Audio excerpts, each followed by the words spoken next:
નમસ્કાર દોસ્તો, સ્વાગત છે આપનું ફરીથી અમારી ચેનલ પર। દોસ્તો, ચેનલ પર નવા હોય તો અમારી ચેનલને સબસ્ક્રાઇબ જરૂરથી કરજો। મિત્રો, ઈરાકમાં ભયાવહ કરુણા તિંકા સર્જાઈ હતી। અહીં હમદાનિયામાં એક લગ્ન સમારંભ દરમિયાન લાગેલી આગને કારણે 100 લોકોના મોત થયા હતા, જ્યારે 150 કરતાં પણ વધારે લોકો ખવાયા હતા।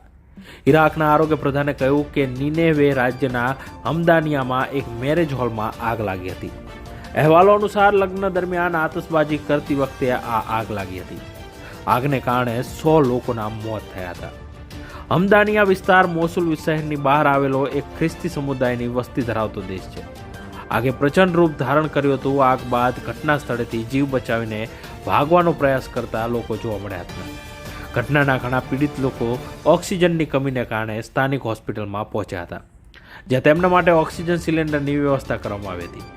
આરોગ્ય મંત્રાલયના પ્રવક્તાના અનુસાર હાલ રાહત અને બચાવ કાર્ય ચાલી રહ્યું છે। આગ લાગવાના કારણોની તપાસ માટે આદેશ આપી દેવાય છે। ઉલ્લેખનીય છે કે ઈરાકમાં આ ઘટના ઉપરાંત સમગ્ર વર્ષ દરમિયાન આતંકવાદી હુમલાના પણ સંખ્યાબંધ બનાવો સામે આવ્યા છે, જેમાં મોટી સંખ્યામાં જાનહાનિ થઈ છે। સાંપ્રદાયિક હિંસાને કારણે ઈરાકમાં સમગ્ર વર્ષ દરમિયાન લોહીની નદી વહેતી જોવા મળી છે। અનેક સ્થળે વિદ્રોહી દ્વારા સરકારી સેના અને પોલીસ દળના જવાનો પર હુમલો કરાયા હતા, તો અનેક ઠેકાણે વિદ્રોહી તત્વો સામે સુરક્ષા દળોની કાર્યવાહી પણ જોવા મળી છે।